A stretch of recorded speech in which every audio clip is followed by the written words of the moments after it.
So I know myself and a lot of business owners experience this. I'm sure you have too, where you feel like you feel like you're qualified. You feel like you should do this, but in the back of your brain, you're still thinking, who am I to be doing this? So even me, after 25 years of running this business, there's sometimes imposter syndrome really comes into play and really can hold me back. So why does it keep showing up? Even after all the work we've done and we logically know better. Today, I have a special guest for us. Her name is Laura Kate McHugh, and we're going to go beneath the surface with this clinical hypnotherapist to talk about what happens to our subconscious mind when we feel like an imposter, why some of those old beliefs may actually be trying to protect us, and how we can start changing the patterns that keep us playing small. And I have to tell you, there are some moments in this conversation where I found myself thinking about my own experiences differently. Let's dive in. Struggling to turn website traffic into real sales? You're not alone and you don't have to figure it out all yourself. Welcome to Smarter Online Business, the podcast for course creators, coaches, and e commerce entrepreneurs who want their websites to convert visitors into buyers without the tech overwhelm. I'm your host, Carrie Saunders, a website strategist and conversion expert with over 20 years of experience. Each episode delivers simple, proven strategies to help you generate more revenue and make your website your smartest sales tool. Welcome back to the show. Today, I have a special guest with us. I'm so excited to have her on our show. Her name is Laura Kate McHugh, and she is a clinical hypnotherapist, RTT practitioner, and founder of Your Stellar Life, where she helps deeply self aware people uncover their subconscious beliefs and fears that keep them stuck in patterns of doubt and self sabotage. Today, we're going to talk about why imposter syndrome can persist even when you're doing all that inner work and what it takes to finally shift those patterns at the root. I'm so excited to have this conversation with Laura today. I was so excited to have you on here because I know for me, I've been running this business almost 25 years and imposter syndrome still kicks in. And I see this in my business friends too. So welcome to the show today, Laura. Oh my gosh, I know. It does. It's so persistent, right? Even when we feel really confident and kind of know that we know our stuff, it still creeps in. I know. I have It really, I, I see it with a lot of clients and I've seen it with myself for sure.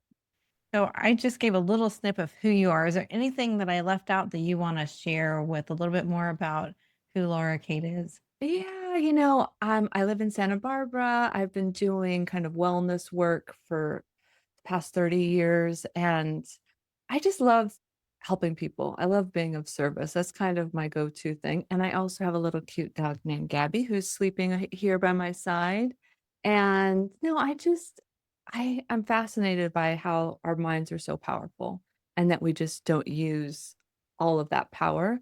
And so that's kind of my mission is helping people kind of getting rid of limiting beliefs and moving forward to get what they really want. I feel like that's such a good parallel to like what we do. You love helping people with their inner work and their limiting beliefs, and we help people get unstuck with their tech. And really, I just see a lot of, I mean, it kind of sounds bizarre, but I see them, synonymous to each other. Yeah. They're helping pull away that block. In your case, you're helping pull away a mental internal block. And, with us, we're trying to help pull away that tech block and get you really successful. So I actually kind of see a good parallel to what we do, even though it seems completely different. It's so interesting because I bet you run into a lot of mindset stuff with your clients, Hmm. right? For Where it's sure. just like, they can do it, and yet they doubt themselves or they, get into that thing of like not feeling good enough. Like, I don't think we came onto this planet feeling less than, right? So, like, what happens in our Right. childhood or kind of in our learning that it's just like, oh my gosh, like no baby says, oh, I shouldn't cry because I don't want to make a scene, like I Right. really don't want to upset anybody, it's like we came into the Right. world kind of going like, yay. And then we got smaller, kind of made our space smaller, didn't want to show up. I just see that in so much, especially unfortunately in women, right? It seems like Hmm.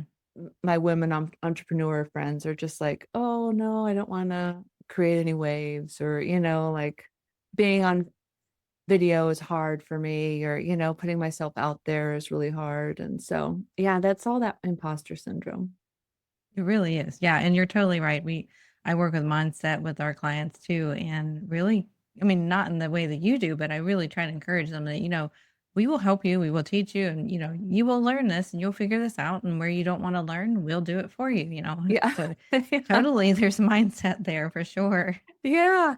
And I find it fascinating because, the work I do, it works, we can think on a conscious level that we're like, "Oh, I know this," or I have the degrees, or I have, I've done all the training. And yet there's something that keeps us doubting, or there's something that with that wall that we kind of run into. And when we do the deeper subconscious work, which is hypnotherapy, it's kind of the name for going into that state, where not your conscious mind, but your subconscious, looking for the root. It's always fascinating what the belief is, or where it came from, like what happened, or what's making you think that you shouldn't show up, or that you're not good enough, or that you know, someone else is better than that, or, you're not quite there yet. And it's always really interesting because oftentimes there's something that happened. And so your subconscious mind is trying to protect you some way, thinking, well, we don't want you to get embarrassed, or we don't want you to feel left out. So we'll just not put you out there. We'll keep it so it's a way it's trying to protect you. That makes a lot of sense. And I think that leads really well into our next question. Like, I know you've worked with well accomplished, self aware people, it could be Yeah. coaches, healers, entrepreneurs, etc. And and they've done their inner work. But you mentioned to me that imposter syndrome still shows up for them even after years of personal development. So, why do you think that's the case? Why do we keep coming back? Like I said in the beginning, I keep coming back to imposter syndrome many times, even though I've done this, business for almost 25 years now. Why do we keep coming back to that? It's really about where we're doing the work, right? If we kind of consciously know, oh, I have this thing called imposter syndrome, oh, I shouldn't have it, but we're not addressing the root, that part that's trying to protect us, we kind of have to get to what it's trying to do for us. And so oftentimes what happens when we're stuck in anything in our work in our lives, there's two conflicting beliefs. Like there's the belief that, oh, like maybe um really old one, maybe not our generation, but older generations heard it a lot. You're supposed to be seen and not heard, right? And so if you hear that a lot as a child, then you're like, okay, that's a big kind of neural pathway. Like that's a big thing. But then consciously you go, oh, I have to market, I have to put myself out there, I have to go on social media. That's an internal conflict. You're supposed to be seen and not heard, but then you're supposed to put yourself out there. So this one may have a lot of emotion to it. And so we have to go and work on like a deeper level and let go of that one so that we can just be full with that other belief. So there's usually a split. And so getting to the root cause in a deeper state, not just with our conscious minds, because we can consciously know, oh, I shouldn't have imposter syndrome. But if we're not working with that deeper thing, it's like we're split oftentimes. That Does that makes a make lot sense? of sense. Yeah, Yeah, it good. does. It does. That makes a lot of sense. And I can see how, you know, and this is something I've been learning a lot. I mean, my children are all like 19 and older. So I kind of wish I'd learned this a little bit younger when they were a little bit younger. But even like some of the simple things that we all say to our children when they're little, they Yeah, can so internalize. And yeah, so I've been trying to use that knowledge I've learned lately that we need to be careful as a parent to apply it to myself now, even as an adult. yeah. What am I saying to myself? Oh, our words are Right? so important to ourselves, right? And it's like your mind is always trying to give you exactly what you want. So if you're saying, "Oh, I messed up. I'm so bad at that. I'm just, oh gosh, I'm never going to learn," or whatever we're saying, it takes that as like directions. Oh, we're never going to learn. Okay, well, let's just stop learning, or. And what you said about children, it's so interesting. From 0 to 7, we're like sponges. Our subconscious mind is taking everything as truth. So all those things we hear, we just absorb, and then we have to really be careful. But the great thing is you can go back. And with this work with hypnotherapy, we do go back and kind of rewrite those stories so that it's not like, okay, well, my parents said this, so I have to, be messed up for the rest of my life in that area of my life, right? It's like, no, we get to rewrite it. And that's what's so powerful. Well, I actually resonate with that as well because most people on the podcast probably don't know this, but I had a very interesting childhood would be one way to put it. But I was back and forth between my parents. You know, Oh, they got divorced when I was 3. I was back and forth between my dad and my mother. Um, and and eventually I ended up with my grandmother. oh, She started okay. raising me in 4th grade.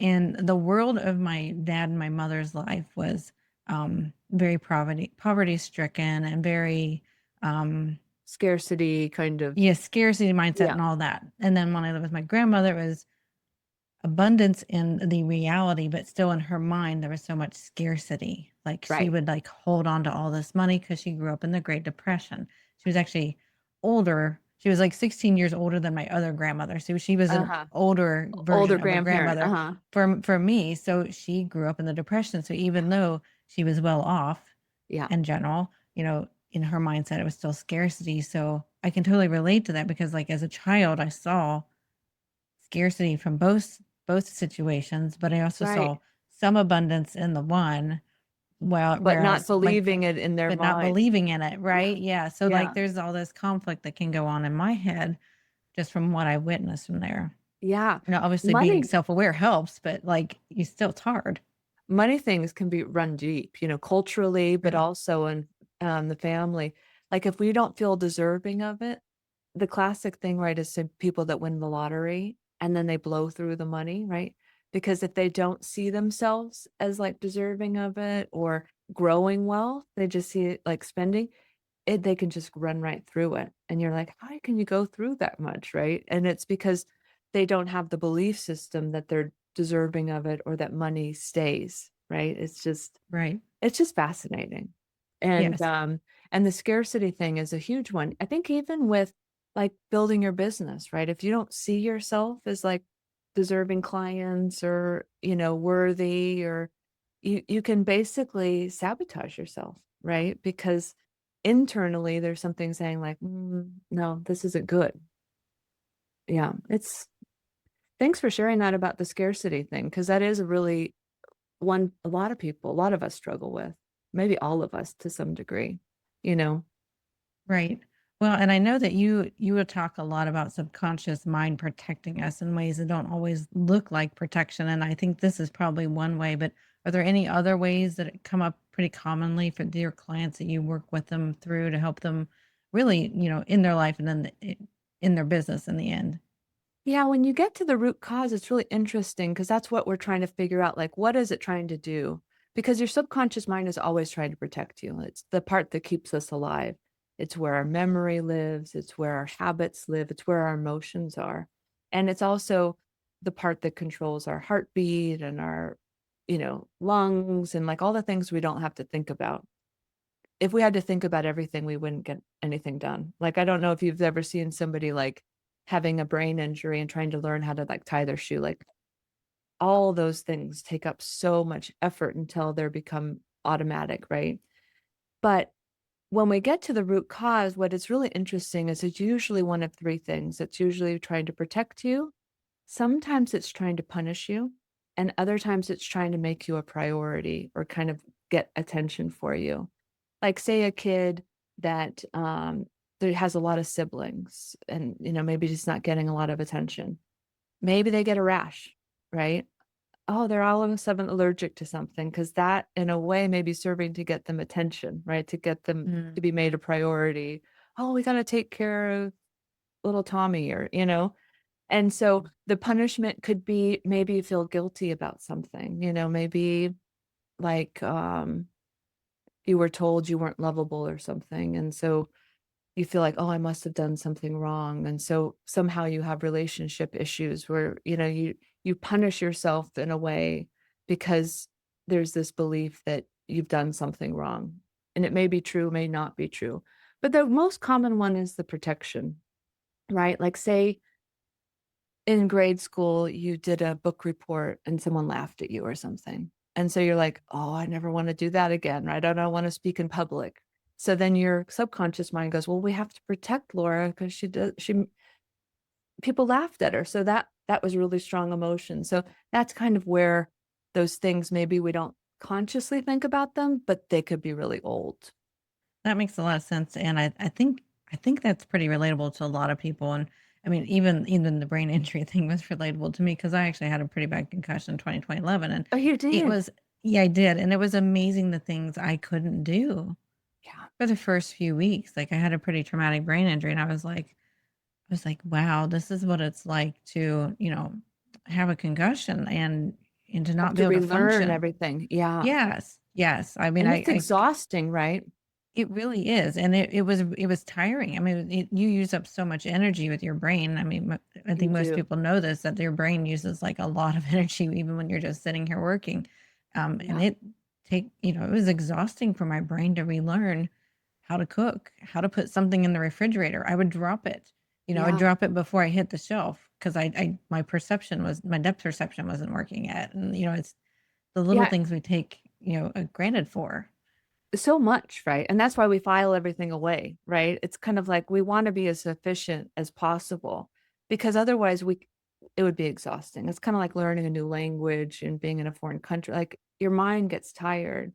And that's why the subconscious learns something and they go, okay, we'll take that over. But if you think about it, all of those filing, like imagine your Google Drive being organized by like a 3-year old, right? It's like it was devised and set up in a time when we didn't know all that we know now. So when we can kind of go back and go, "Oh, I don't need this anymore, and this is an old belief, and this isn't working." But yeah, it is our subconscious minds are fascinating, and they're really the most powerful. Like when we say that we're only using up 10% of our brains, when people say that, Mhm. that's the conscious mind part. The other is the subconscious that's doing everything automatic. Well, and I know that, a lot of things that you help people with is um, getting the difference, knowing the difference between whether you're a fraud and actually feeling it in your body. And I know that, and this kind of comes back to the worthiness that we were talking Yeah. about. And so like when you walk into a room, for example, or you try to sign on a client or you want to try to raise your prices, it can be so hard. I see a lot of my business friends and even us have Yeah. trouble with that. And we especially had trouble with this during COVID because we knew a lot of businesses were hurting. And so we took like years before we raised our prices again.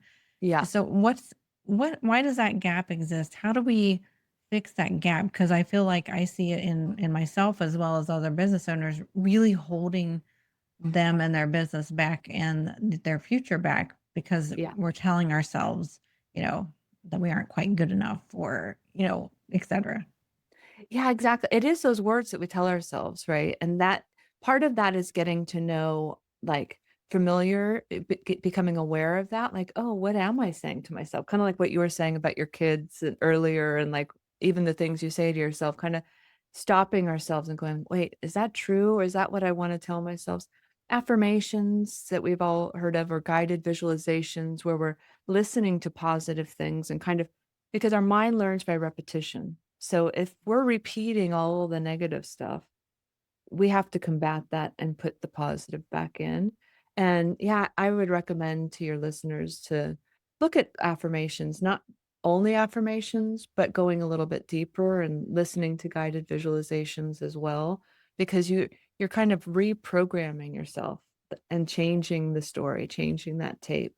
Because you have to, it also goes back to that worthiness thing, right? If you don't feel deserving, right? But you think, oh, maybe a coach tells you, oh, you have to charge more, right? But if you don't feel like you're worth it or you doubt it, then you're going to show up kind of with that hesitancy or sabotage or, those things. So you have to bring up that your level of worth. And that just takes repetition and looking at those limiting beliefs that could be really old as well. So I love the affirmations part because I've heard a lot of people talking about it. Yeah. Do you have like an ideal way? Let's say somebody's listening and they're like, okay, I really want to either audit how I'm doing affirmations now or I want to start doing it. Do you have like a way you find is most effective to have those affirmations stick and not feel false? Because I know sometimes when I've tried to do affirmations, it Yeah. feels like I'm like telling myself a lie sometimes, Yeah. right? So how do we get Definitely. past that telling ourselves, feeling we're telling ourselves a lie? Yeah, that's a great question, and it is you have to find the right ones, right? Because if it does feel like a lie, you're not gonna say it, and it's not gonna land, right? So, one of the things that I love to do is put little Post-it notes. And the ones I usually use are like, "You are enough."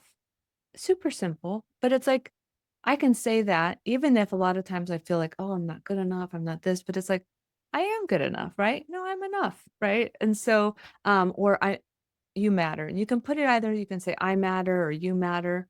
I kind of like the simple ones and I like the visual reminders, like put it as a screensaver or put it on cabinets.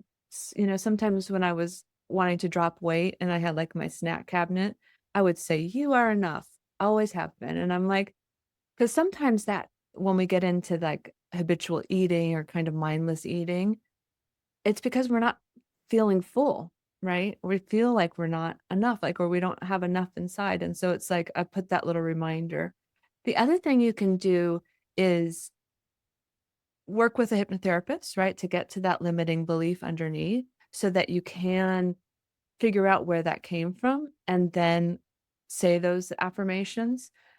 There's another really great technique is that I don't know if we have time to go over it today, but it's the looping thoughts where you notice what you're saying to yourself and then follow that thought along. So if you're saying to yourself like, um, "Oh, I'm so exhausted. I'm so exhausted," right? Maybe that's not a good one. Let's think of one like, "I never have time.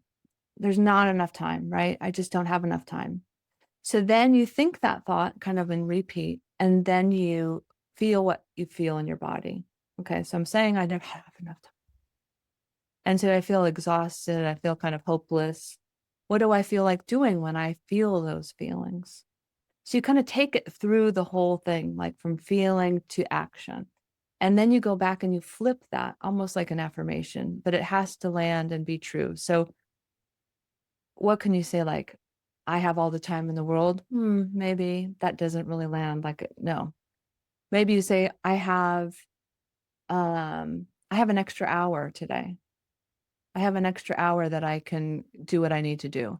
And then, is that true? Yeah, I do have an extra hour. So then you think that thought, and then you feel, what do you feel when I think that thought? Have an extra hour. Oh, I feel more energy. I feel more excited. I feel more capable. And then what do? I'm more productive. So that's not quite an affirmation, but it's a way where you can kind of see how our thoughts have power over our emotion and that's how what we feel is what we do. I don't know if that made sense.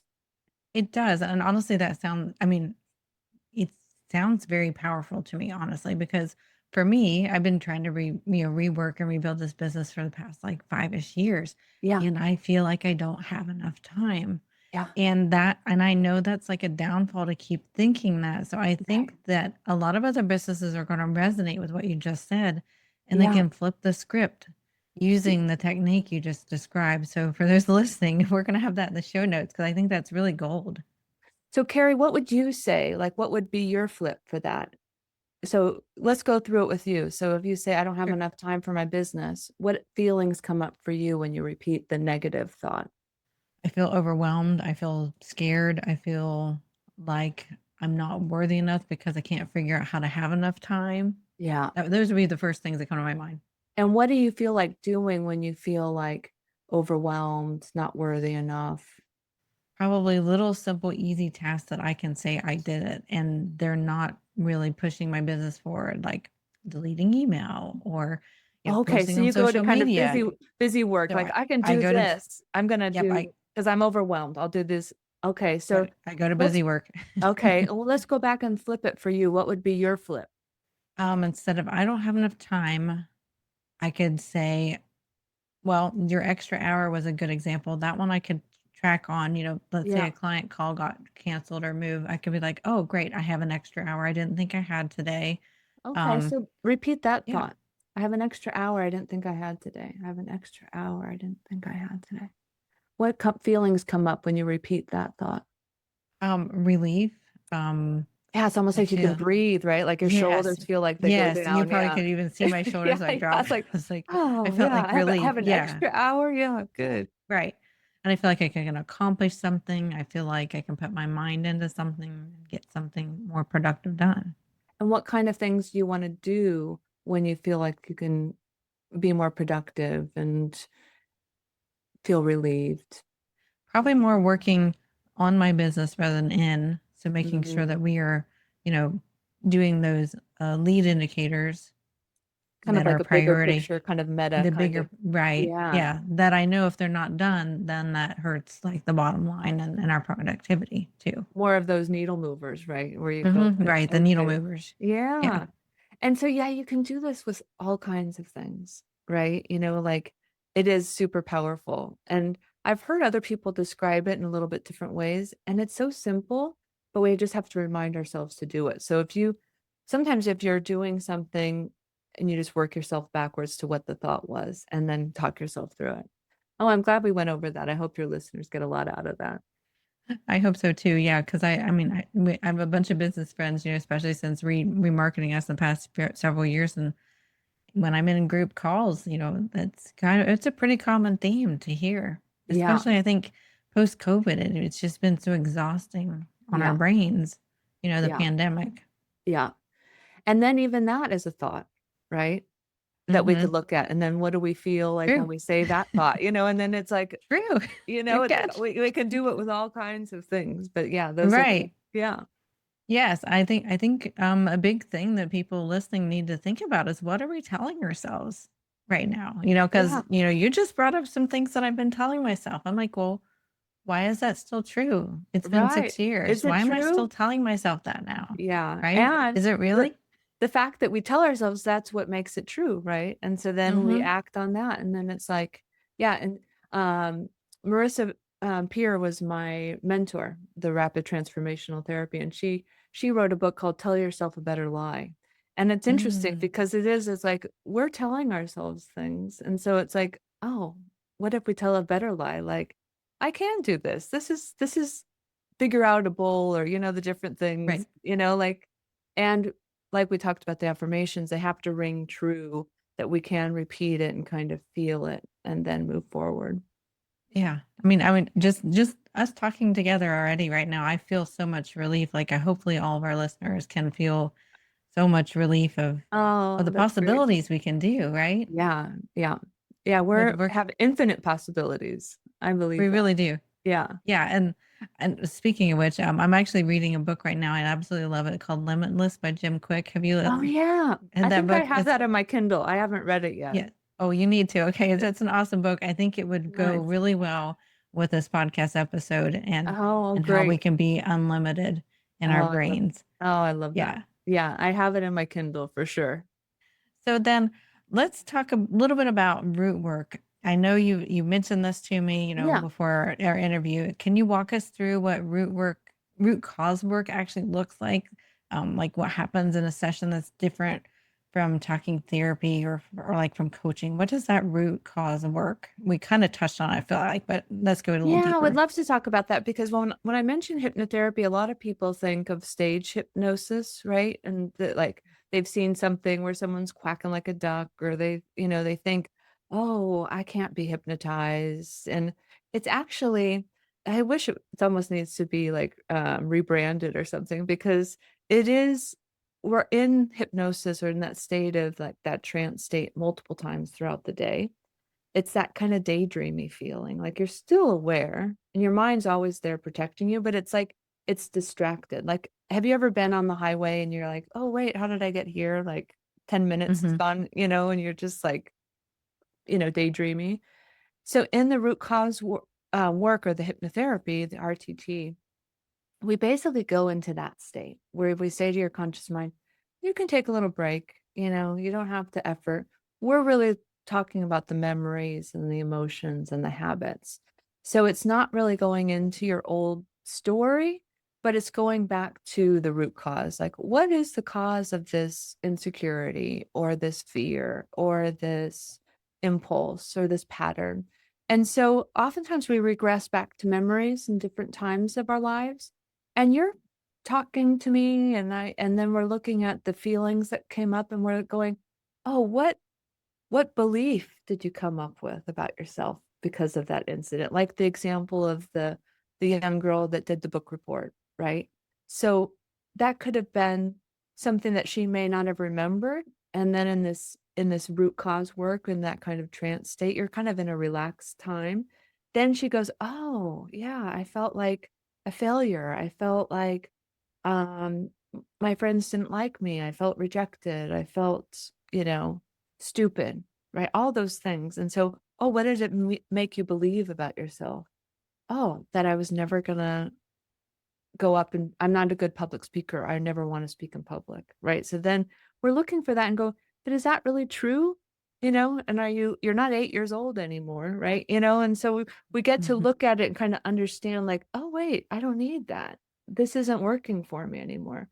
So that's kind of like kind of deep therapy work, but working with the subconscious mind. So we're kind of at this different level and not just saying like our story and repeating it, but kind of changing the story. Like, oh yeah, that that doesn't serve me anymore. It's just trying to protect me, but I don't need that protection. I'm, 40 years old, or I'm capable, or, like bringing that real awareness to what we do want.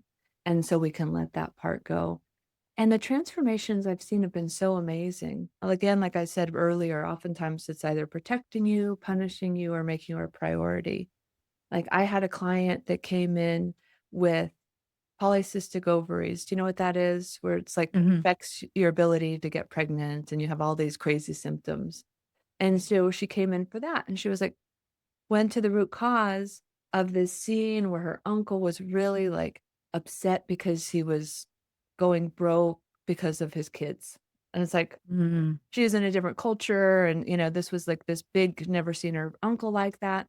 And as a young woman, she's like, having kids is going to make you financially ruined, and I don't want kids, right? Mm. As this little kid, she's deciding that. So her body goes, okay, we can make that happen. Let's have it be really difficult for her to get pregnant. Okay. Polycystic ovaries.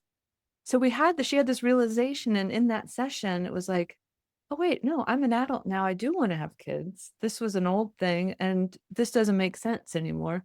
After the session, her symptoms cleared up, and it was just like, it doesn't have to happen very slowly. Sometimes the change happens slowly, but sometimes it is like that, like, oh, wait, no, this isn't me anymore. So it's pretty fascinating. I love it's like I'm a detective and I get to go like, "Where did this come from? And what's it trying to do?" And they get the big ahas. Like, the client themselves is kind of figuring it out. I'm not saying, "Oh, it looks like this." It's like they get to go, "Oh, this is what this is." And yeah, I love it. Yeah, that's pretty fascinating because I know that, when we're little, our thoughts, for example, we're trying to protect ourselves and we're not taught how to unwind that as a kid or even as an adult Yeah, to unwind, these things that have happened to us. They could be as simple as like an uncle's comment. They could be something really traumatizing too. Like, you know, it doesn't patterns take of a whole abuse. lot. Yeah. Yeah. It doesn't take a whole lot to ingrain something in a young child's, mind, and they don't even realize it. Yeah, you're not conscious of it. You're not consciously saying, "Well, I need to protect myself now." Like, that all happens at that deeper level, and that's why Right. we have to go like, you didn't consciously decide to have this compulsive eating thing, right? No, it was trying to do something for you, right? So you have to get to that root and not just change the pattern with willpower, or, you have to kind of once you get to that root, then it's easy, right? Because it's like you said, you're kind of you've unwound it, and then it's not holding on anymore. It's like, "Oh, no, this isn't what I believe anymore."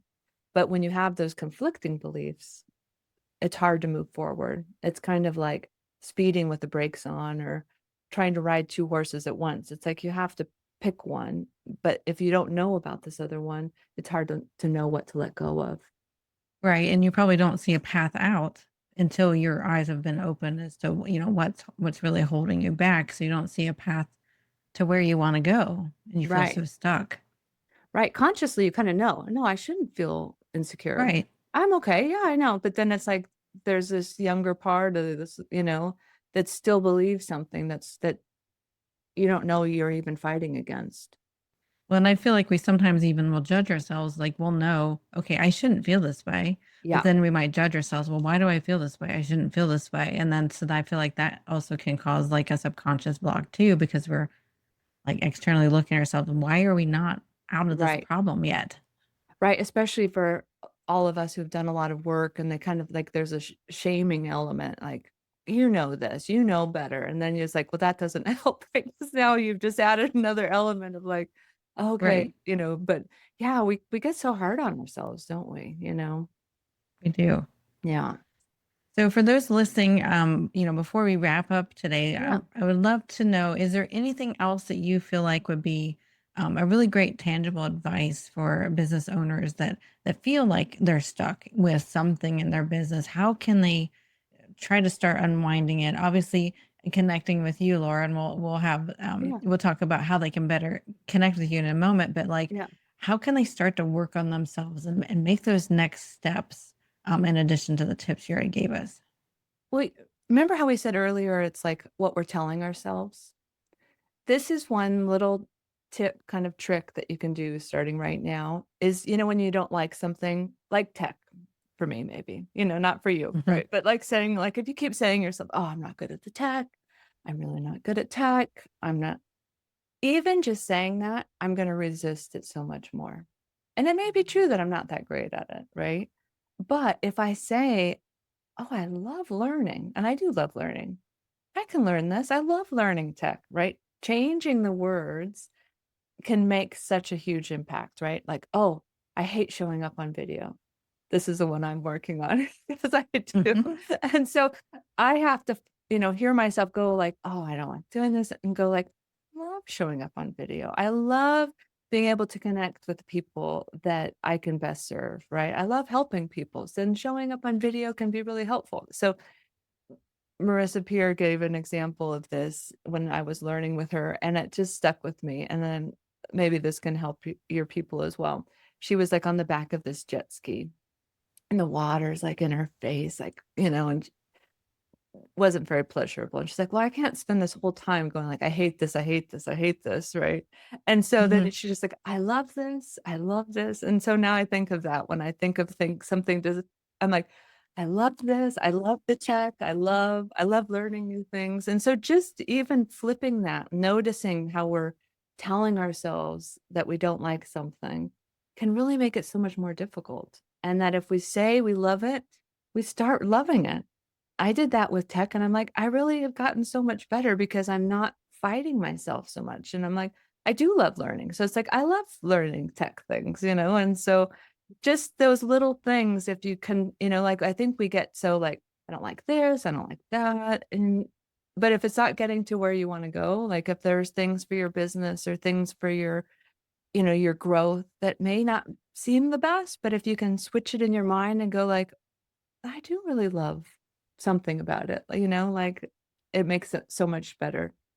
Well, and as you were talking, one thing that came to my mind is we've lost our curiosity. As we've gotten older, we've lost our Yeah, curiosity. So you saying you love to learn tech is like a curiosity thing too in my mind. As you were yeah, talking, I was like, we need to bring back our curiosity as yeah. well to help our minds be a little bit more free and being blocked on the things we don't think we like or aren't good at. Right, because we can get so set in our ways, right? Mhm. And that makes sense because your mind wants to go to what's familiar, like the putting the files. It's like wanting to save time, and so it's just like trying to figure things out. But yeah, we do kind of start limiting ourselves. And I love that you said that about curiosity because that's like one of my biggest values as I'm such a curious person. And Mhm. I just I'm especially curious about people and what makes them, tick and work, and obviously this is what I do, but yeah, the curiosity is a great one. So I absolutely love this conversation. I think it's going to be really helpful to our audience. I know for me, just listening, I'm going to have to go back and re-listen to it. I think it's been very helpful for me interviewing you. So, Laura, what's the best places? We'll have your bio and your info on our show notes at Yeah. smarteronlinebusiness.com. But what are the best ways to connect with you? I actually made, an imposter syndrome guided visualization for your people before we did this. Perfect. I was like, "Oh, I'm gonna make an audio," so it's a 10-minute audio that, do you wanna just put it in the show notes too? If they Sure. go to my Yes, I will. website is Laura Kate McHugh, and then it's imposter syndrome audio, but yeah, that would be a great way to just kind of reach out, and then they'll have ways, but my website as well, and, that can be in your show notes too, probably, but Mhm. yeah, I'm always open for a conversation, like, even if like I said, I'm so curious, if people wanted to jump on a call and talk about where they feel stuck, I would love to even just give them some quick wins on a one-on-one basis, and I've loved this conversation, Carrie. Thank you so much for having me on the show, and yeah, resonate so much with what you do. Yeah, I love having you on this show, and I'm so glad we connected in, that mastermind group that we're in I together. It's been know. wonderful to get to know you so much better. Yeah, I love seeing you on the calls, and yeah, it has been great talking today. Thanks for being on our show, Laura. Thank you so much. Bye, Carrie. Wasn't that a great conversation with Laura? I absolutely loved it. I learned so much from it, and I can't wait to re-listen to it. I hope it gave you a different way to think about those places where you feel stuck in your business. One of my biggest takeaway is that sometimes we consciously know we're capable, but there's still an old belief underneath that's telling us something completely different. So instead of judging ourselves by saying, I shouldn't feel this way, maybe we can get curious about it. Where did that belief come from? What am I telling myself over and over again? And does that belief serve the person I am today? I especially love the part where Laura's simple suggestion to start paying attention to the words we use. So instead of using, I'm terrible at this or I hate doing this, what happens if we approach it with curiosity and remind ourselves what we can learn and that we can learn? Laura also created a special 10-minute guided visualization around imposter syndrome for our listeners. I am excited. I cannot wait to listen to this and I hope you really enjoy it. So make sure you go to smarteronlinebusiness.com and just search for Laura's name and you will find her podcast episode and the link directly to that, or search this podcast title on our website and you will find a link to that special guided visualization created just for you guys. I hope you thoroughly enjoyed this episode. I enjoyed creating it for you. And make sure to share this with a business friend because we all have struggles like this in our lives, in our businesses. We all struggle with imposter syndrome or something else where we're playing small in our business. And I want this episode to really help us all move forward and move forward with courage, confidence, and just that conviction of taking that next step and really serving our clients and our spaces with our expertise. And we will see you next week.